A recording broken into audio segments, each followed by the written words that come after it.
Talvez você já tenha ouvido a teoria que diz que os humanos estão na Terra há muito mais tempo do que a ciência aponta. Aqueles que acreditam nisso argumentam que fomos semeados neste canto do cosmos por seres mais inteligentes do que nós, e que em um passado muito distante, alcançamos níveis evolutivos surpreendentes. Ou melhor dizendo, tão surpreendentes quanto perigosos. Você sabia que há quem diga que a mítica Atlântida teria colapsado após lutar contra outro continente, hoje perdido, gerando uma catástrofe nuclear?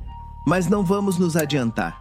No imaginário New Age, existe um continente submerso que é concebido como o berço de civilizações altamente desenvolvidas, cujos habitantes teriam alcançado um nível de consciência muito mais elevado do que o humano atual. Segundo essas crenças, esses seres possuíam habilidades psíquicas telepáticas e um conhecimento profundo sobre a energia do planeta. Esse conhecimento, por sua vez, lhes permitia viver em harmonia com a natureza e com os ritmos cósmicos. Alguns seguidores modernos afirmam que esses seres não desapareceram completamente, mas sim se mudaram para dimensões superiores. Outros acreditam que permanecem em câmaras subterrâneas e cidades ocultas espalhadas pelo planeta, aguardando o momento de transmitir seu conhecimento novamente, mantendo vivo seu legado, por meio de sinais enviados a alguns poucos. O mais surpreendente é: você sabia que tudo isso nasceu de especulações científicas? O que se sabe sobre esse continente perdido?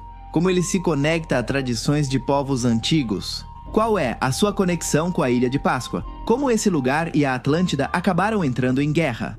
Para responder a essas e outras perguntas, vamos mergulhar neste especial sobre Lemúria, o continente dos seres elevados.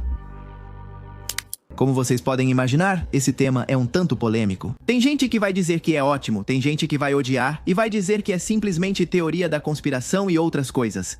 Nós vamos tentar dar um enfoque cético, se assim quiserem, mas sem deixar de lado todas as teorias e histórias que circulam, principalmente o mito, em torno da Lemúria.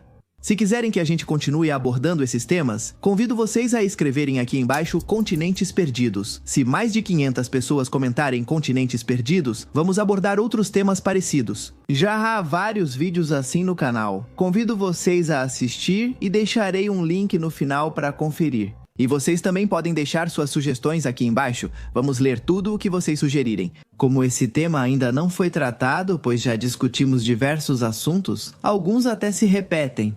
Bom, não vou tomar mais o tempo de vocês. Vamos começar.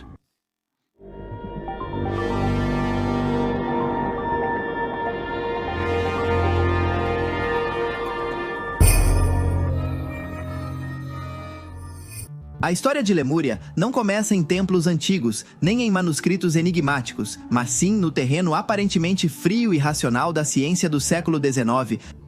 Eram anos em que a biologia, a geologia e a nascente teoria da evolução estavam transformando radicalmente a maneira como os seres humanos pensavam sobre sua origem. Charles Darwin havia publicado A Origem das Espécies em 1859, e o debate sobre como e por que certas espécies apareciam em determinados lugares do mundo estava em plena ebulição. Nesse contexto surge o nome Lemúria. Ele foi criado em 1864 pelo zoólogo britânico Philip Latley Scutler, um naturalista especializado em aves, mas também muito interessado na distribuição dos animais ao longo do planeta. Scutler enfrentava um enigma biogeográfico que era difícil de resolver com o conhecimento da época. Em Madagascar e na Índia existiam espécies de lêmures e outros animais aparentados que, curiosamente, estavam ausentes. Na África continental e no Oriente Médio, territórios que ficavam entre essas duas regiões. Como era possível que animais tão peculiares habitassem áreas tão distantes, e até mesmo com um oceano no meio, mas não habitassem as regiões intermediárias? O que os unia? Scutler propôs uma hipótese que parecia razoável na época. Em um passado remoto, existiu uma enorme ponte de terra, ou até mesmo um continente inteiro que conectava Madagascar, a Índia e possivelmente o Sudeste Asiático. Esse continente desaparecido, segundo ele, explicaria a distribuição dos lêmures. Para dar um nome evocativo, inspirado justamente nesses pequenos primatas, ele o batizou de Lemúria. Vale lembrar que Scutler não falava de civilização, perdidas ou culturas avançadas destruídas por catástrofes. Em seus textos não havia nada do que depois ocultistas ou escritores esotéricos acrescentariam. Lemúria, em sua origem, era uma hipótese estritamente científica, enquadrada dentro da cosmovisão do século XIX. Na verdade, Scutler não era o único com esse raciocínio. Na mesma época, outros naturalistas e geólogos precisavam postular antigos continentes submersos para explicar fenômenos biogeográficos. Antes de existir a teoria da deriva continental, formulada por Alfred Wegener apenas em 1912 e aceita muitas décadas depois. Os cientistas precisavam criar cenários alternativos para explicar fósseis e espécies distribuídas de formas aparentemente inexplicáveis. Por exemplo, o geólogo alemão Melchior Neumayer recorreu à ideia de terras submersas para explicar a distribuição de moluscos fósseis. E o próprio Charles Darwin havia especulado sobre a possibilidade de que cadeias de ilhas e cordilheiras submarinas fossem restos de antigas massas de terra que um dia estiveram unidas. Nesse contexto, Lemúria era só uma das várias hipóteses parecidas no meio científico. Não era uma ideia extravagante, mas uma tentativa lógica de responder a um problema real com as ferramentas conceituais da época. Com o passar dos anos, no entanto, o nome Lemúria acabaria escapando das páginas da biologia para se transformar em algo muito diferente. Um mito carregado de mistério, espiritualidade e visões de mundos perdidos. Paciência ao mito. A passagem da Lemúria dos anais da ciência para o território do mito. É um fenômeno fascinante que nos mostra como as ideias científicas podem ser ressignificadas e transformadas de acordo com o contexto cultural em que circulam. Na segunda metade do século XIX, enquanto naturalistas europeus discutiam fósseis, continentes submersos e evolução das espécies, outro movimento intelectual surgia, o ocultismo moderno. Eram tempos de sociedades secretas, sessões de espiritismo e uma intensa busca por conhecimento alternativo que desafiava os limites da ciência oficial. Naquela época, muitas famílias aristocráticas passavam tardes tentando se comunicar com os mortos. Sempre com uma médium como canal entre os mundos. A crença em espíritos era muito mais aceita do que hoje em dia, e o desejo de tentar criar vínculos com esse além não era ridicularizado. Nesse caldo de cultura surgiu a figura decisiva de Helena Petrovna Blavatsky, uma mulher nascida na Rússia em 1831, que acabaria sendo uma das fundadoras da Sociedade Teosófica. Em 1875, Blavatsky afirmava ter viajado extensivamente pelo Oriente, onde, segundo ela, teria tido contato com mestres ocultos e guardiões de um conhecimento ancestral. Em suas volumosas obras, especialmente Isis Sem Véu, de 1877, e A Doutrina Secreta, de 1888, Blavatsky elaborou uma cosmovisão que misturava elementos do hinduísmo, do budismo, do esoterismo ocidental e referências à ciência de sua época. Foi ali que Lemúria ganhou uma nova vida. Blavatsky pegou emprestado o termo de Sclater, mas lhe deu outro enfoque. Já não se falava de um continente hipotético criado para explicar a distribuição dos lêmures, mas sim da morada de uma antiga humanidade desaparecida, uma das raças raiz que teriam habitado a Terra em tempos remotos. Segundo Blavatsky, civilizações anteriores à nossa existiram em diferentes continentes e eram distintas entre si. Lemúria foi o lar de uma dessas raças. Em seu relato, Lemúria não apenas desapareceu sob os oceanos, mas também o fez em meio a grandes cataclismos que marcaram o destino do planeta. Blavatsky afirma que a humanidade lemuriana não era igual à nossa. Nos textos teosóficos, esses seres são descritos como gigantes, com vários metros de altura e corpos semi-etéreos. Inicialmente, tinham um senso de espiritualidade diferente do atual. Blavatsky afirmava que os lemurianos viveram numa época em que os seres humanos ainda não tinham desenvolvido plenamente a autoconsciência. Eles eram, de certa forma, uma ponte entre o puramente instintivo e o racional. Os lemurianos podiam se mover entre as energias e podiam manipulá-las, ao mesmo tempo em que sabiam como usar as ondas sonoras a seu favor. Seu mundo vasto e enigmático parecia um paraíso. No entanto, estava condenado a desaparecer sob inevitáveis intempéries que dariam lugar à próxima civilização. Na perfeição, os lemurianos seriam apenas um estágio intermediário, o último elo antes da sentença da humanidade. é que, após a etapa lemuriana, os humanos começaram a se entregar a pensamentos hostis e miseráveis, ao mesmo tempo em que desenvolveram ambições e necessidades materiais. O relato de Lemúria na teosofia foi ganhando força, não só pelo que dizia sobre o passado, mas pelo que sugeria sobre o presente. A sociedade teosófica via nessas histórias uma maneira de compreender o lugar do ser humano no cosmos.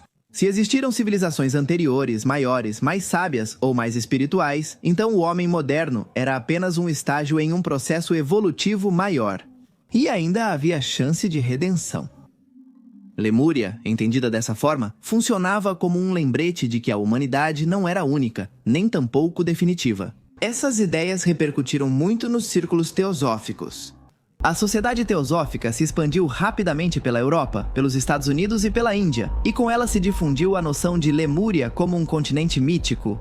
Seus textos foram lidos por intelectuais, artistas e buscadores espirituais que viam nessa história uma alternativa ao materialismo científico que dominava a época.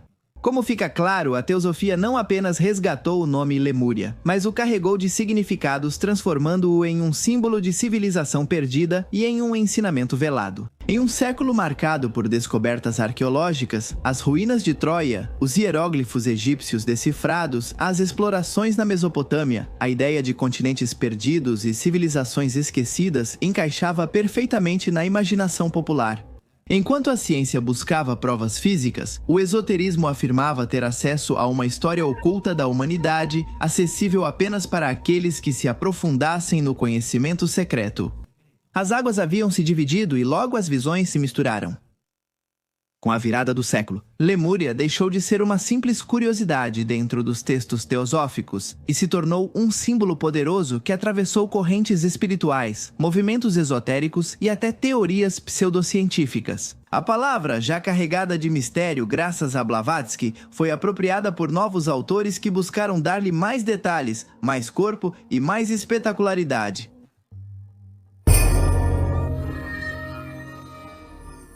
Um dos primeiros a expandir o mito de Lemúria foi William Scott Elliot, um membro destacado da Sociedade Teosófica, que em 1896 publicou a Teoria de Lemúria. Ao contrário de Blavatsky, que trabalhava em planos mais filosóficos, Scott Elliot procurou descrever com minúcia a geografia, a cultura e até os costumes dos habitantes lemurianos. Segundo ele, suas descrições vinham da clarividência, ou seja, de visões em estados de percepção extrasensorial. Ali eram citadas cidades gigantescas, sociedades organizadas e tecnologias desconhecidas que teriam existido na Lemúria antes de sua destruição. Apesar de não terem valor científico na época, esses textos foram reveladores para os interessados em ocultismo. Lemúria deixou de ser um conceito abstrato e tornou-se um mundo imaginado, com cores, sons e formas. A fronteira entre mito e crônica começava a se desfocar. Durante a primeira metade do século XX, outros autores continuaram alimentando a lenda, a força do mito. Foi tamanha que nas primeiras décadas do século XX, revistas de divulgação popular e até jornais começaram a publicar artigos sobre continentes desaparecidos. O público leitor, fascinado pelas expedições arqueológicas da época e pelos avanços na exploração do planeta, estava predisposto a acreditar que ainda poderiam existir certas terras submersas, esperando para serem descobertas. E as especulações proliferaram à velocidade da luz. A Segunda Guerra Mundial e os avanços da ciência geológica esfriaram um pouco essas ideias, mas não as apagaram. Nos anos 50 e 60, com o auge da cultura alternativa e o ressurgimento do interesse pelo paranormal, Lemúria voltou a ser mencionada em discursos ligados à chegada de extraterrestres. Com tecnologias perdidas e com contatos espirituais através da meditação ou da canalização. Um caso paradigmático foi o da cidade mítica de Telos, supostamente localizada sob o Monte Shasta, na Califórnia. Segundo alguns movimentos espirituais que começaram a se difundir na segunda metade do século XX, os lemurianos não teriam desaparecido, mas sim se refugiado ali, criando uma civilização tecnológica subterrânea iluminada. Supunha-se que nessas ruas eles continuariam vivendo invisíveis aos olhos dos humanos comuns, esperando o momento de voltar para compartilhar sua sabedoria e nos resgatar de um apocalipse inevitável. Lemúria, dessa forma, se tornou um recipiente de sonhos, um cenário onde cada corrente projetava seus desejos e medos, desde visões espiritualistas até hipóteses pseudocientíficas. Para uns, era a mãe das civilizações, para outros, um experimento espiritual fracassado. Para outro grupo, isso prova que a humanidade desconhece sua verdadeira história. Lemúria, em definitivo, era tudo isso ao mesmo tempo, o que a tornou ainda maior e mais fascinante. No entanto, não foi suficiente. Outros autores e correntes ocultistas começaram a incorporar Lemúria em uma narrativa muito mais extensa, onde sua mitologia começou a se unir e se fundir com a Atlântida de Platão e com a misteriosa Mu.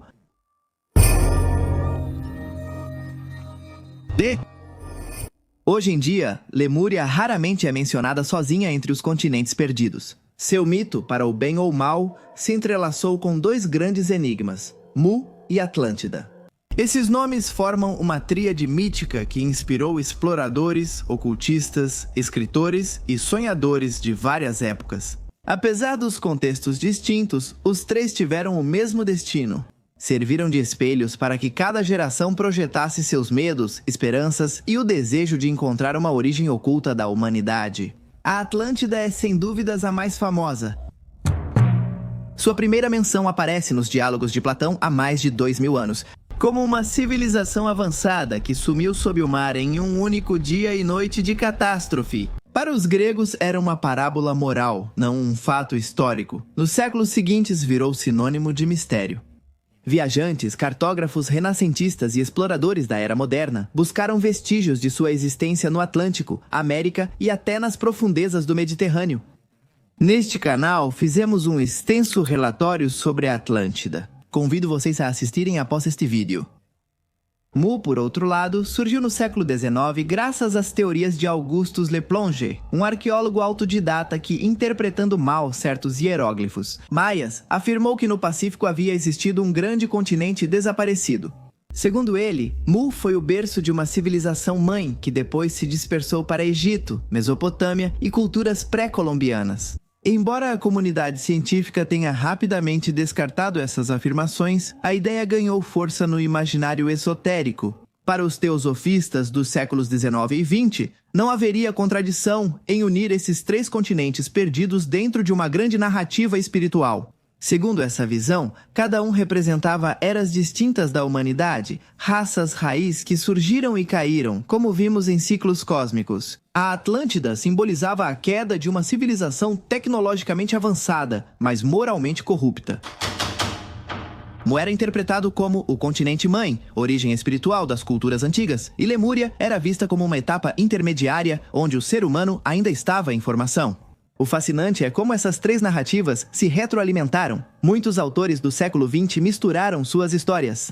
Havia quem afirmasse, sem ir muito longe, que sobreviventes da Lemúria fundaram colônias na Atlântida. Dessa forma, o mito dos continentes perdidos se transformou em uma rede interconectada, onde os limites entre ciência, história e ficção desapareciam. Hoje em dia, a internet potencializou essas conexões. Existem comunidades virtuais que falam indistintamente sobre Lemúria, Mu e Atlântida, como se fossem capítulos de uma mesma saga cósmica. Frequentemente, eles são ligados a teorias de antigos astronautas, energias ocultas ou portais interdimensionais. Entre as histórias mais espetaculares e fascinantes que cercam os continentes perdidos, há uma que se destaca pelo seu dramatismo. Segundo essa história, Lemurianos e Atlantes entraram em conflito, levando suas civilizações a um confronto de proporções tão descomunais que seria fatal para a própria humanidade. E é assim que nossa história retorna ao começo. Segundo essas teorias, populares em círculos esotéricos e na literatura pseudo-histórica, as tensões entre Lemúria e Atlântida não vinham só de rivalidades territoriais, mas de motivos ainda mais inquietantes. Em breve veremos a que eles se referiam. Por ora, saiba que o conflito escalou até virar uma guerra de destruição total, com armas capazes de gerar explosões, de um poder que hoje associaríamos à energia nuclear. Porém, alguns autores afirmam que essas armas não eram nucleares como as atuais, e sim, usavam fusão ou tecnologias energéticas avançadas. A devastação teria feito desaparecer grandes regiões dos continentes, submergindo cidades e territórios inteiros, originando as lendas da Atlântida e Lemúria submersas. Os relatos afirmam que a guerra não foi um evento isolado. Supõe-se que houve intervenções externas. Seres de outros mundos ou civilizações internacionais teriam influenciado ambos os lados, levando-os à tragédia final. Em certas versões esotéricas, essas raças externas queriam explorar a tecnologia dos lemurianos e atlantes para seus próprios objetivos, e por isso teriam manipulado eles cruelmente. Então tudo isso se deveu à presença de um terceiro em discórdia que agiu como um maquiavélico titereiro. Isso não era um tanto assustador? O mito continua contando que, após a catástrofe, os poucos sobreviventes de ambos continentes não desapareceram completamente. Segundo essas teorias, eles se dispersaram por diferentes regiões do planeta, levando consigo fragmentos de sua cultura, tecnologia e conhecimento. Alguns teriam migrado para a Índia e o Sudeste Asiático, contribuindo para a formação de civilizações antigas, enquanto outros se estabeleceram no Egito, Mesopotâmia e Américas, transmitindo segredos que mais tarde inspirariam construções de grande porte, sistemas de escrita, rituais religiosos e mitologias antigas. Esse relato de guerra e sobrevivência oferece uma explicação mítica para a disseminação de conhecimentos avançados em sociedades aparentemente isoladas. Coincidências entre pirâmides, templos megalíticos e alinhamentos astronômicos em vários continentes são vistas como vestígios da herança lemuriana e atlante, transmitida por sobreviventes da famosa guerra. Não há evidências arqueológicas ou geológicas de conflitos nucleares pré-históricos ou de intervenções de raças externas. Ainda há quem sugira que as grandes crateras ligadas a impactos de meteoritos podem ser vestígios de uma grande explosão no passado. Isso faz sentido? Será que a humanidade já foi destruída anteriormente pela própria humanidade? O relato traz um aviso em seu núcleo central. A arrogância e a tecnologia avançada podem levar à autodestruição. Será que nós, atualmente, estamos próximos de que os incessantes saltos evolutivos da tecnologia nos empurrem para o vazio? A história está prestes a se repetir? Por outro lado, há quem tenha encontrado possíveis vestígios de Lemúria na mitologia de um povo chamado Tamil. No extremo sul do subcontinente indiano, onde o Oceano Índico se confunde com o horizonte e as costas de Tamil Nadu recebem as ondas eternas, surge um mito que atravessou séculos e gerações. Kumari Kandam. Essa terra perdida não é apenas uma lenda, mas um verdadeiro eixo cultural para o povo Tamil, que a considera o berço de sua civilização. Os antigos textos Tamil descrevem Kumari Kandam como uma vasta região situada ao sul da Índia, continente fértil e próspero submerso após várias catástrofes naturais. Lá, segundo a tradição, floresceu uma civilização avançada, organizada em cidades com instituições políticas e culturais, e que teria dado origem ao idioma Tamil, considerado por muitos linguistas como uma das línguas vivas mais antigas do mundo. A tradição afirma que em Kumari Kandam se desenvolveram os 3 grandes Sangam, as academias literárias que reuniram durante milhares de anos poetas, sábios e eruditos. O mito conta que os 2 primeiros Sangam foram destruídos junto com a própria terra, engolidos pelas águas, enquanto do terceiro sobreviveram. Fragmentos que chegaram até nós, registrados nos poemas clássicos da literatura tamil. Assim, a ideia de um continente submerso refere-se não só a uma geografia perdida, mas também a uma bíblia, biblioteca e arquivo de conhecimento humano soterrados no mar. No século XIX, geólogos europeus propuseram a existência do continente Lemúria para explicar a distribuição das espécies animais. Muitos intelectuais indianos viram nessa hipótese uma confirmação do que suas tradições relatavam desde tempos imemoriais. Em particular, alguns pensadores tâmeis identificaram Lemúria com o seu próprio Kumari Kandam, traçando uma ponte entre mito e ciência. Ao longo do século XX, Kumari Kandam adquiriu um valor simbólico ainda maior. No sul da Índia, os movimentos políticos dravídicos o adotaram como prova de um passado glorioso, anterior ao domínio cultural dos povos indo-europeus do norte. Segundo essa visão, os tâmiles não eram descendentes de culturas marginalizadas, mas sim herdeiros de uma civilização que um dia dominou um continente inteiro e que foi injustamente apagada da história. O político de Kumarikandam foi tão poderoso que transcendeu a fronteira da mitologia e se tornou parte da identidade coletiva. O continente perdido não era apenas uma terra submersa, era uma narrativa de resistência diante de séculos de dominação cultural e linguística. A geologia moderna já demonstrou que nunca existiu uma porção de terra da magnitude descrita pelos mitos tâmeis no Oceano Índico. No entanto, existem explicações parciais. Na última glaciação, o mar estava mais baixo e grandes áreas costeiras hoje submersas eram habitadas. Foi isso que aconteceu? Será que essa famosa terra perdida é na verdade uma porção de costa que foi engolida pela água quando o mar subiu? Aqueles que acreditam que sim, afirmam que a memória coletiva acabou transformando esse acontecimento no mito de Kumarikandam. Sumantri Ramaswamy, que pesquisou Lemúria em 1999, 2000 e 2004, descobriu que Kumarikandam foi aprovada pelos britânicos. Apareceu pela primeira vez nos textos hindus no ano de 1876 e continuou aparecendo no século XX com sua promoção na América do Norte. Durante o nacionalismo emergente dos Tamil na década de 1920 e com sua oposição aos britânicos e ao nacionalismo indiano, a associação de sua cultura com Kumarikandam se tornou mais forte. Por isso não surpreende que após 1950, começasse a aparecer nos discursos públicos e em 1981 já constasse em um documento aprovado pelo governo. Será que isso é a prova de que Lemúria é muito mais do que uma evocação filosófica? O fato de ser terra prometida não lhe confere uma entidade quase tangível e efeitos reais nesta realidade? Seguindo essa linha, há quem afirme: a existência da Lemúria poderia explicar outro dos mitos modernos, os Moai?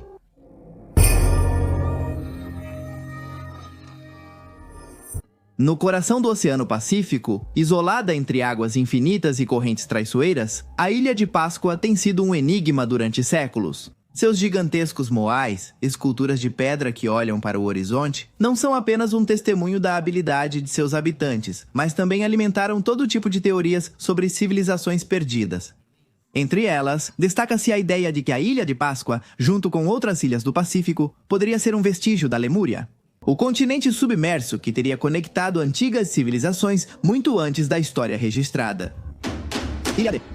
Essas teorias surgiram nos séculos XIX e XX. Pesquisadores, intrigados pela distribuição de animais e geografia das ilhas, passaram a especular sobre a cultura. Rapa Nui, construtora dos Moais, poderia descender de uma civilização muito mais antiga que teria habitado um continente perdido no meio do Pacífico. A presença de estruturas megalíticas e a complexidade social desses povos. Argumentou-se que não eram desenvolvimentos isolados, mas a continuação de uma tradição cultural pré-lemuriana. Defensores dessas ideias afirmam que os Moais são monumentos simbólicos, alinhados à geografia e ao cosmos, e não simples esculturas, e representam ancestrais que mantinham o equilíbrio entre os vivos e os mortos. A precisão com que foram esculpidos e transportados, apesar da ausência de rodas ou animais de tração, reforça a crença de que sua construção, conhecimentos herdados de uma civilização avançada, possivelmente ligada à mítica Lemúria. E não foi só a Ilha de Páscoa que alimentou essas teorias. Outras ilhas do Pacífico, como Fiji, Samoa e Tonga, também se tornaram candidatas para vestígios lemurianos. Alguns autores sugeriram que migrações, semelhanças culturais e vestígios arqueológicos indicavam uma origem comum. Unindo essas terras dispersas sob um continente desaparecido no oceano, a ideia de Lemúria oferecia uma explicação para o que antes parecia improvável. A existência de sociedades avançadas em ilhas tão remotas e separadas por milhares de quilômetros de mar, os Moais se tornam 100 guardiões silenciosos de um passado hipotético. Esculturas que parecem olhar além de sua ilha, em direção a um continente que poderia ter existido, mas que só sobrevive na memória e na imaginação. De uma forma ou de outra, fica claro que Lemúria acabou se tornando um mito moderno, universal, que atravessou culturas e idiomas, atravessou várias camadas, para acabar se tornando isso, uma lenda, algo que é passado de boca em boca. A ciência encerrou o debate há décadas, afirmando que Lemúria nunca existiu como continente físico. No imaginário coletivo, como vimos, o mito não desapareceu. Pelo contrário, ele se multiplicou em diferentes formas culturais, adaptando-se a novos meios e narrativas.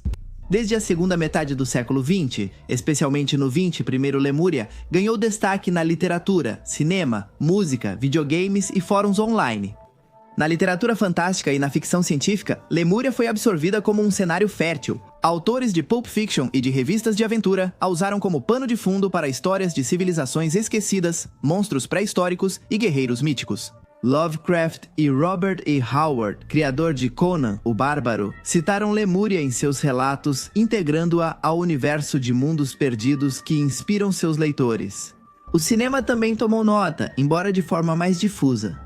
Filmes de aventura do século XX sobre civilizações ocultas frequentemente mencionavam continentes perdidos, possivelmente ligados à Lemúria. Mais tarde, em documentários de cunho pseudocientífico ou em programas de televisão como Em Busca de... Nos anos 70, a ideia de Lemúria ressurgiu, como parte do repertório de enigmas planetários, junto com a Atlântida, os extraterrestres e as pirâmides. Na música, especialmente em gêneros como o rock progressivo e o metal, Lemúria virou símbolo do oculto, ancestral e transcendente, usada como metáfora de um lugar perdido, que ainda esconde segredos a serem revelados. Em alguns casos, os álbuns inspirados em Lemúria combinavam letras místicas com sonoridades épicas.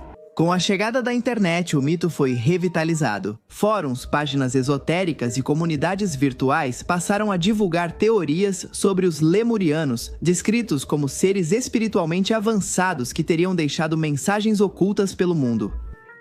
Alguns associam a avistamentos de OVNIs, outros a canalizações espirituais, e há quem diga ter contato com habitantes lemurianos em viagens astrais ou cidades intraterrenas. Ao mesmo tempo, Lemúria entrou no universo dos videogames e da cultura geek, jogos de role-playing game, sagas de fantasia e universos digitais. Eles adaptaram a ideia do continente perdido em mapas, cenários e mitologias internas. Nesse espaço, Lemúria se tornou um símbolo que conecta a aventura ao mistério. Na cultura contemporânea, Lemúria já não é mais uma resposta científica fracassada. É um espelho onde se projetam perguntas profundas sobre a origem da humanidade, o sentido da história e o desejo de que existam segredos ocultos esperando para serem revelados. Sua sobrevivência demonstra que, além da verdade empírica, o que realmente mobiliza as sociedades são os relatos e as narrativas que, à sua maneira, nos ajudam a nos entender. Obrigado. Lemúria, em particular, é um exemplo claro de como uma hipótese descartada pela ciência pode se transformar em um símbolo cultural, que pode incluir uma narrativa de catástrofes cósmicas, humanidades esquecidas e sabedoria ancestral perdida nas profundezas do oceano. Sem Blavatsky e a Sociedade Teosófica, é provável que hoje Lemúria fosse apenas uma nota de rodapé nos livros de biologia.